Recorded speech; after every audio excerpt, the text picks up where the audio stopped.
Kamu masih bisa bergerak. Alarm Mahayana penuh dengan kejutan. Dia berusaha keras untuk meraih seruling tulang, tetapi tidak peduli seberapa keras dia mencoba, seruling tulang itu tetap tidak bergerak. Dia, seorang biksu tingkat pertama yang bermartabat di alam Mahayana, tidak berdaya di depan alam kesengsaraan tingkat ketujuh menguasai. Kamu bajingan, kamu masih ingin mengendalikanku, apakah kamu berpikir terlalu indah? Chen Ping berkata sambil tersenyum tipis. Kabut merah yang mengelilingi tubuh menghilang seketika dan menghilang tanpa jejak. Sekarang dia memiliki kekuatan alam kesengsaraan tingkat ketujuh. Berurusan dengan biksu tingkat pertama dari alam Mahayana hanyalah masalah beberapa langkah. Di Chongjing masih ingin mengontrol jenis kelaminnya, itu hanyalah angan-angan. Dengan sedikit tenaga, dia mengambil seruling tulang itu langsung ke tangannya, lalu mengangkat kakinya dan menendangnya keluar. Ledakan. Pada jarak sedekat itu, Di Chongjing tidak sempat menghindar dan langsung ditendang. Jika Raja Iblis Ciyun tidak ingin Di Chongjing mati perlahan, dia akan menendangnya sampai mati hanya dengan tendangan ini. Saat Di Chongjing terbang terbalik, tubuhnya juga bergerak cepat. Sebelum tubuh Di Chongjing menyentuh tanah, tinjunya datang lagi. Bang bang bang. Chen Ping meninju dan menendang Di Chongjing, tetapi Di Chongjing tidak memiliki kemampuan untuk melawan. Seorang guru di alam Mahayana dipukuli oleh seorang biksu di alam kesengsaraan. Dia menangis seperti hantu dan melolong seperti serigala. Saya khawatir tontonan seperti ini hanya bisa disaksikan di Asteris. Ketika beberapa murid sekte tulang darah melihat ini, mereka semua menjadi pucat karena ketakutan. Tidak ada yang berani melangkah maju untuk membantu Di Chongjing. Setelah memukuli Di Chongjing, polisi itu meraih kerah baju Di Chongjing. Di Chongjing menundukkan kepalanya, hidungnya memar dan wajahnya bengkak. Dia tidak lagi terlihat sombong seperti sebelumnya. Master Sekte Jiang dan yang lainnya tidak bisa berkata-kata saat melihat pemandangan ini. Ini tidak lagi seperti pertarungan biksu Mahayana, seperti pertarungan dengan gangster. Faktanya, Di Chongjing tidak ingin dipukuli seperti ini, tapi dia tidak bisa menghentikannya sama sekali. Dia juga tahu di dalam hatinya bahwa Asteris tidak akan membunuhnya, dan dia mungkin belum ingin membunuhnya. Tidak, dengan tendangan tadi, nyawa Di Chongjing mungkin tidak terjamin. Jika, izinkan saya bertanya, dari mana Anda mendapatkan tulang peri ini di tangan Anda? Chen Ping sambil memegang seruling tulang di tangannya, dia bertanya pada Di Chongjing. Mengambilnya di Gunung Tianmo. Kata Di Chongjing. Kalau begitu, apakah kamu masih memiliki tulang abadi di tanganmu? Chen Ping terus bertanya. Tidak lagi. Sepotong tulang abadi diberikan kepada Xiao Huangchao, dan potongan tulang abadi lainnya dibuat oleh saya menjadi seruling tulang. Di Chongjing menjawab semua pertanyaan dan tidak berani melakukan trik apapun. Lalu tahukah kamu di mana ada tulang abadi? Chen Ping lalu bertanya. Tidak, aku tidak tahu. Di Chongjing menggelengkan kepalanya, tetapi dari nada jawaban dan matanya, dia tahu bahwa orang ini pasti berbohong. Namun, polisi tidak mengungkapnya, melainkan langsung menyuntikkan cahaya spiritual ke tubuh Di Chongjing. Kamu, apa yang kamu masukkan ke dalam tubuhku? Di Chongjing bertanya dengan rasa takuti. Bukan apa-apa, itu hanya pendeteksi kebohongan. Jika yang kamu katakan adalah kebohongan, itu akan sangat menyakitkan. Asteris tersenyum tipis dan melepaskan Di Chongjing. Ketika Di Chongjing mendengar ini, dia tiba-tiba panik, tetapi dia tidak merasakan sesuatu yang aneh di tubuhnya, jadi dia menghela nafas lega. Tetapi ketika dia menghela nafas lega, dia tiba-tiba merasa tubuhnya seperti dicakar oleh 100 cakar, dan seluruh tubuhnya terus menyusut. Sepertinya kamu baru saja berbohong. Pikirkan sendiri. Asteris melihat Di Chongjing seperti itu, katanya bercandal. Di Chongjing merasa sangat sakit, dan pembuluh darah di dahinya menonjol.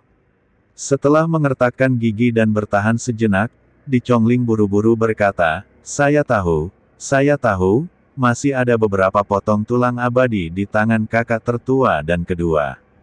Begitu Di Chongjing selesai berbicara, perasaan sakit itu langsung hilang. Setelah mendengarkan kata-kata Di Chongjing, Chen Ping tidak melanjutkan bertanya. Beberapa hal hanya perlu ditanyakan oleh Master Sekte Jiang. Pemimpin Sekte Jiang, cara menghadapi orang ini terserah padamu. Chen Ping memandang Master Sekte Jiang dan berkata, Di Chongjing adalah adik dari Master Sekte Jiang, dan dia telah melukai begitu banyak murid Sekte Jiwa Iblis. Master Sekte Jiang masih memiliki keputusan akhir tentang cara menangani Di Chongjing. Pemimpin Sekte Jiang berjalan menuju Di Chongjing, dan setelah melihat ini, Di Chongjing buru-buru berlutut di tanah dan menangis dengan getir, "Saudaraku, tolong ampuni aku, ini semua yang diperintahkan oleh kakak laki-laki pertama dan kedua untuk aku lakukan. Di antara keempat murid kami, guru paling menyukaimu, dan saya yang paling tidak populer.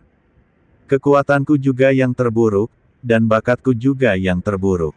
Jika aku tidak mengandalkan penghisapan darah dan menggerogoti tulang untuk berlatih, aku tidak akan bisa mencapai ketinggian ini dalam hidupku. Kakak senior, aku tahu aku salah, tolong kelilingi aku kali ini." Di Chongjing tampak menyesal dan menangis. Ketika pemimpin Sekte Jiang memandang Di Chongjing seperti itu, ekspresinya menjadi sangat rumit, dan ada tatapan yang tak tertahankan di matanya. Tetapi ketika pemimpin Sekte Jiang ragu-ragu, Di Chongjing tiba-tiba melontarkan tatapan tajam di matanya, dan kemudian seluruh tubuhnya membengkak seketika, dan energi spiritual dengan gila-gilaan berdampak pada meridian di seluruh tubuhnya. Orang ini sebenarnya ingin menghancurkan dirinya sendiri. Seorang biksu Mahayana tingkat pertama menghancurkan dirinya sendiri. Kekuatannya mungkin membuat seluruh sekte jiwa iblis menghilang. Dia akan meledakkan dirinya sendiri. Murid Chen Ping menyusut, dia tidak menyangka Di Chongjing ini cukup berani dan berani meledakkan dirinya sendiri. Tampaknya saat saya berlutut dan memohon belas kasihan hanyalah ilusi. Master Sekte Jiang juga terkejut dan panik. Bagaimanapun, biksu Mahayana meledakkan dirinya sendiri, dan dia tidak memiliki kemampuan untuk menghentikannya. Jika penghancuran diri berhasil, maka sekte jiwa iblisnya akan selesai sepenuhnya. Namun ketika Chen Ping bergegas menuju Di Chongjing, dia melihat aliran cahaya tiba-tiba terbang keluar dari tubuh Di Chongjing. Ternyata orang ini tidak akan meledakkan dirinya sendiri, melainkan akan langsung meninggalkan tubuhnya, berniat meninggalkan tubuhnya dan mendapat kesempatan untuk kabur. Bagaimanapun, dia adalah sesama murid Master Sekte Jiang. Master Sekte Jiang dapat membentuk kembali tubuhnya, dan Di Chongjing tidak memiliki masalah. Selama jiwa masih ada, ia dapat membentuk kembali tubuh. Terlebih lagi, masih ada kakak laki-laki dan kakak laki-laki kedua di sini, selama dia bisa melarikan diri kembali. Setelah jiwa Di Chongjing meninggalkan tubuhnya, dia terbang dalam sekejap. Dan tubuh itu membengkak seperti bola, dan akhirnya mengeluarkan suara yang memekakkan telinga. Ledakan, kekuatan penghancuran diri di alam Mahayana sangat besar, tetapi tanpa jiwa dan hanya penghancuran diri tubuh fisik, kekuatannya jauh lebih rendah. Pada saat penghancuran diri, Chen Ping memasang perisai dan langsung memblokir dampak ledakan. Tapi saat ledakan mereda, semangat Di Chongjing telah menghilang. Sial, orang ini sangat berbahaya, aku benar-benar membiarkannya kabur. Ketika Chen Ping melihat ini, dia tidak bisa menahan untuk tidak mengutuk. Kemudian dia melihat murid-murid sekte darah dan tulang yang tersisa. Chen Ping memanfaatkan situasi ini dan membunuh murid-murid sekte darah dan tulang ini secara langsung. "Tuan Chen, mereka semua menyalahkan saya. Keraguan sayalah yang memberi kesempatan pada Di Chongjing." Pemimpin Sekte Jiang berkata dengan sangat menyesal. "Master Sekte Jiang, ini bukan salahmu. Tidak ada yang mengira orang ini bisa begitu berbahaya. Sebaiknya kau mengatur murid-murid dari Sekte Jiwa Iblis, dan aku akan menyempurnakan beberapa ramuan untuk menyembuhkan luka mereka." Chen Ping tidak menyalahkan Master Sekte Jiang. Di Chongjing sendiri juga bertanggung jawab. Prioritas utama sekarang adalah menyembuhkan banyak murid dari Sekte Jiwa Iblis. Chen Ping tidak punya banyak waktu untuk tinggal di sini, jadi dia harus cepat. Melihat ini, Master Sekte Jiang mengangguk dengan cepat, dan kemudian menenangkan semua murid yang terluka parah. Chen Ping sedang merawat murid-murid Sekte Jiwa Iblis yang terluka dan membuat obat. Butuh 1 hari penuh bagi Chen Ping untuk merawat semua murid Sekte Jiwa Iblis yang terluka. Selama mereka meminum obat tepat waktu, mereka akan sembuh dalam waktu singkat. Master Sekte Jiang, murid dari Sekte Jiwa Iblis semuanya baik-baik saja, mereka hanya perlu istirahat. Chen Ping berkata kepada pemimpin Sekte Jiang. Tuan Chen, terima kasih banyak.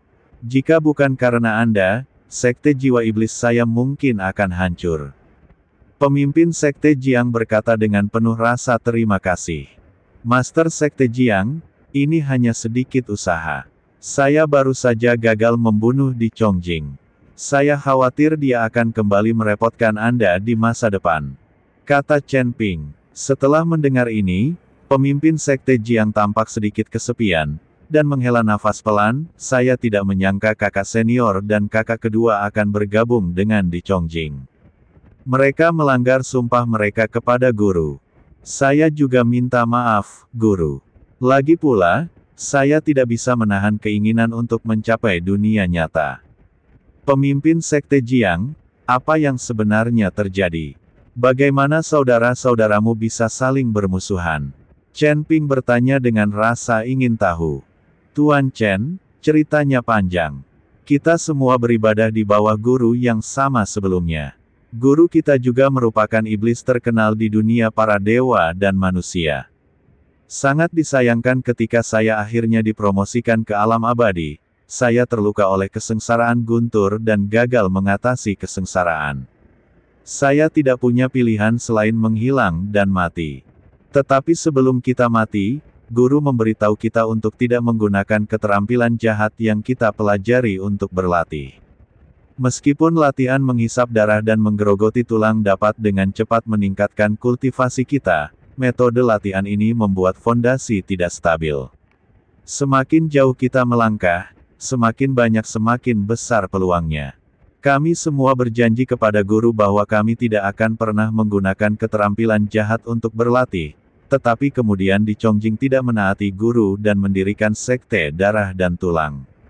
Dia terus menghisap darah manusia dan menggerogoti tulang manusia untuk berlatih, yang menyebabkan banyak biksu di Gunung Tianmo untuk mengeluh.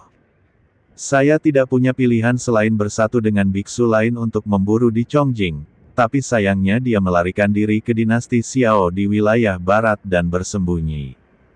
Kali ini dia kembali untuk membalas dendam, tapi aku tidak pernah menyangka kakak laki-laki dan kakak laki-laki kedua juga akan melanggar sumpah mereka untuk menguasai dan menjadi orang yang sama dengan di Chongjing.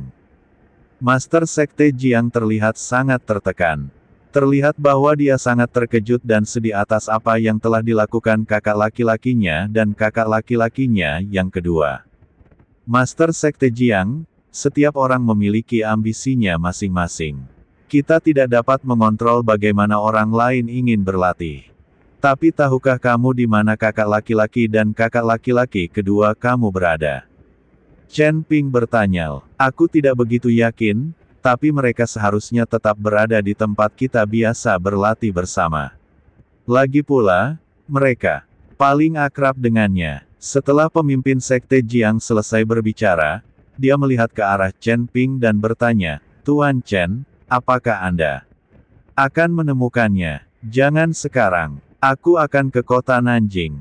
Waktu yang disepakati dengan Mu Qing akan segera tiba.